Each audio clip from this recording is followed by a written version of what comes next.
Big Ank, Big Tom. There you go, the allegiance between the two. Johnny Steroid Machine was very disappointed. I beat Alex, please fight Big Tom Aspinall. Stop running. No way is he farming MMA review. Magisman Ankalaev has taken shots at Jon Jones on social media, accusing him of dodging Tom Aspinall and hinting at a move to the heavyweight division. I don't want to fight dangerous up-and-comers anymore. I want to fight dangerous, established champions. So Tom can have the heavyweight championship. I don't really care about it. That my value doesn't lie in belts anymore. I've created something much bigger. As the MMA world debates the future of the heavyweight division, the long-anticipated showdown between Jon Jones and Tom Aspinall remains uncertain. For years, the same cycle has played out, Aspinall calling for the fight while Jones avoids the challenge. However, the latest twist comes from an unexpected source. Magomed Ankalaev, the newly crowned light heavyweight champion, has inserted himself into the conversation, potentially shaking up the division. Ankalaev shocked the MMA world when he defeated Alex Pereira at UFC 313, disrupting what many thought was Jones's inevitable path. Before that fight, Jones was targeting a super fight with Pereira, an idea that excited fans and had been teased on social media. But with Pereira no longer holding the belt, Jones seemed to lose interest. Is he going to fight this summer? Is that the plan? Yeah, the plan is to fight Jon this summer. Sensing an opportunity, Ankalaev took to social media to mock Jones, implying that he was avoiding Aspinall.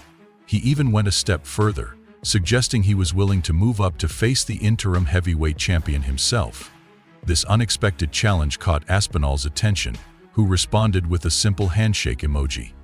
While this fight would be an intriguing stylistic matchup, UFC CEO Dana White has already confirmed that Jones and Aspinall are set to meet in the octagon. Do you see Aspinall as a guy that could give Jon a lot of problems? Yeah, he's very fast, he's very athletic, and hits hard enough, and he's actually like a smart heavyweight. He's not just out there just talking and moving. He's like setting things up. He understands footwork. He understands how to set up a takedown. He's not. One thing I noticed with Jon, this is a bonus to him. He takes advantage of easy. Despite White's confirmation, uncertainty still lingers around Jones's future. In response to Pereira's title loss, Jones posted a graphic boasting that his UFC title defenses outnumber those of every other current champion combined. While the post was meant to showcase his dominance, Ankalaev quickly fired back, bringing up Jones's history of failed drug tests.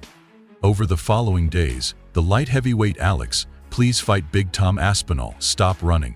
Meanwhile, Curtis Blaydes has also joined the conversation, stating that if Jones truly wants to solidify his legacy at heavyweight, he must fight Aspinall. Blaydes, who was knocked out by Aspinall in their interim title bout, argues that Jones's previous victories over Cyril Gane and Stipe Miocic don't necessarily prove he's the best at heavyweight. In his view, Aspinall's speed, fight IQ, and knockout power make him the most dangerous opponent Jones has faced in years.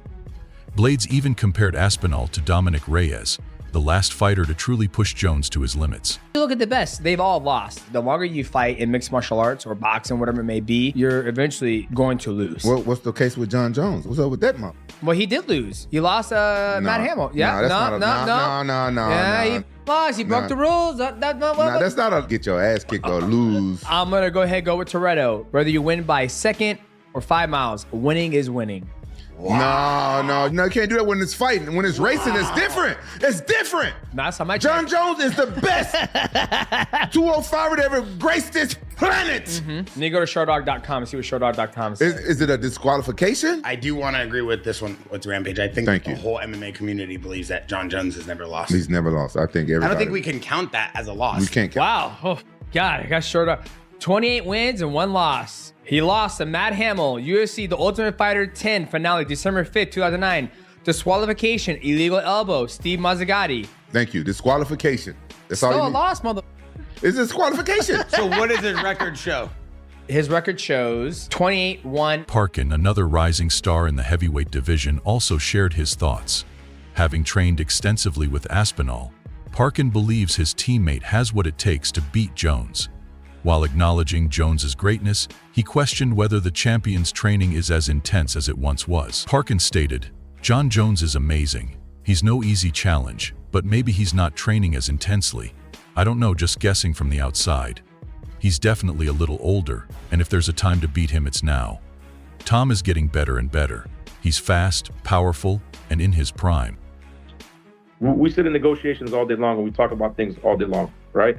And I think that everybody that's involved in anything to do with any of this stuff wants all these fights to happen, right? I'll just leave it at that.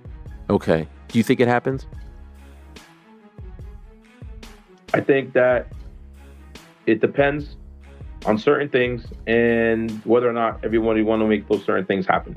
And if the answer to everybody else is yes, those... Adding to the speculation, Jones's longtime manager Malki Kawa recently confirmed that negotiations for Jones's next fight are in progress. However, he emphasized that many details still need to be finalized, including financial terms and the fight structure. This insight highlights just how complex these negotiations can be, especially with so much on the line for both fighters. Don't have him one in the pound-for-pound rankings. I think that while he's active as a fighter, he should be number one. I think, out of respect to what he's done, he has had the toughest strength of schedule that I think anybody in the history of the sport has had, especially as a champion. He's had the longevity as a champion that no one else has had. And I think whenever he's active, whether that means once a year or twice a year, he should be considered the number one fighter in the world, pound for pound. Beyond the business side, Kawa also reaffirmed his belief that Jones remains the #1 pound-for-pound fighter in the world. He pointed to Jones's undefeated record in title fights, his reign as UFC light heavyweight champion, and his ability to dominate elite competition across multiple generations. He's the favorite against Jon Jones, and no man alive can beat Tom Aspinall, in my humble opinion. And that's the... Despite Jones's accomplishments, many believe Aspinall could be his toughest test yet. However, former heavyweight champion Cain Velasquez isn't convinced. After studying Aspinall's striking, Velasquez noted patterns that could make him vulnerable. He highlighted Jones's ability to analyze opponents and neutralize their strengths, stating, "Jones studies his opponents relentlessly. He's a master at this. That's why I don't think Aspinall beats him." And I do think Tom Aspinall is the most dangerous heavyweight right now. 100% the biggest threat to pry that belt away from Jon Jones. But Jon has got to get that bag. Gets that bag. 30 million cush. Wait. You keep saying 30. Don't be counting the man's pockets like that. Hey, relax. No, it's already, the word's already out there, man. People can't keep their mouth shut. Kamaru Usman also sees Aspinall as a major threat, but emphasized that Jones's decision is about more than just competition. Financial security is a big factor at this stage of his career. While the fight is highly anticipated, Usman believes Jones must ensure the matchup makes sense financially. And it makes it look easy. He is the greatest of all time, for sure. You can't deny that. Up until this date, we're fighting. UFC middleweight champion Dricus du Plessis recently named Jones among the top 5 greatest fighters of all time. However, he expressed mixed feelings about the Jones-Aspinall fight. He admitted he doesn't want to see either fighter lose, as he respects them both. While he recognizes Aspinall's potential, he also believes Jones deserves to retire, with his undefeated title fight record intact. You have Jones, who is definitely at the end of his career, 38 years old. I don't need to see this, because he's never been beaten. So I don't need to see Jon Jones fight Aspinall, because I don't want either one of them to lose. I want Jon Jones to retire unbeaten. Of course, he had that DQ for 12-6, which is now legal, but unbeaten and the legend that he is. And I want him to retire and Aspinall. Former heavyweight champion Stipe Miocic also weighed in, advising Aspinall to stay composed if he faces Jones. Miocic acknowledged Aspinall's movement, power, and skill, but warned that if he rushes in, Jones could capitalize on his mistakes. Get booked with him and Jon Jones. What's the best advice you'd give Tom Aspinall? Don't do what I did. Avoid the liver shot. Yeah, what are you gonna do? But I think Tommy, that guy, he's super tough and he hits hard. He moves well. He's a big man. I think that he stays calm under the situation, and whatever happens, he just stays calm. I think he'll be fine. He pitches shots. He's smart what he does, and I think he'll do. Daniel Cormier believes Jones's weight could be a key factor in the fight. He suggested that a leaner version of Jones, around 215 pounds, would be more effective than a bulkier 245-pound version.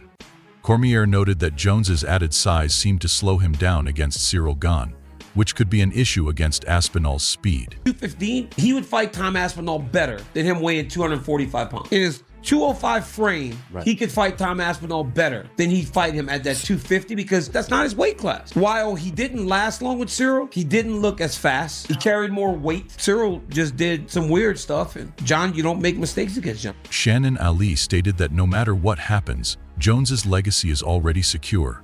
However, he acknowledged that a loss to Aspinall could spark debates about whether Jones was past his prime or if Aspinall was simply the better fighter. Damn.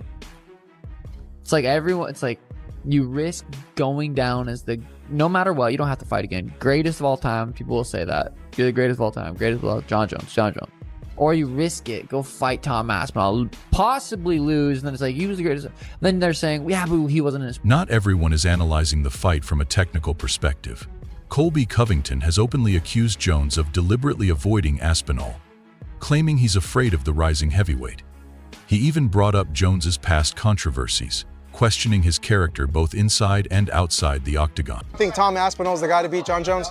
For sure. Jon's scared of him. He's ducking him, man. He don't want to fight That's why he's like, oh, I'll vacate the title. I'll fight the number 10 guy.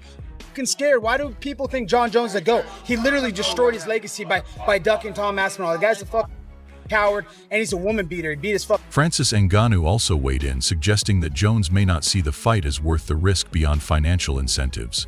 He posed a question to fans. Would they rather see Jones face Aspinall or Alex Pereira? In Ngannou's view, Aspinall presents the bigger challenge due to his grappling and wrestling. Aspinall need that fight. I don't need it. When you look at it, pretty much true.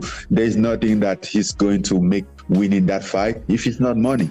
But for Aspinall, that will be everything. Would you rather see him face Aspinall or would you rather see him face Pereira? Aspinall will be a more challenging fight because Aspinall respond to a ground game better than Pereira. Aspinall will respond better in wrestling than Pereira.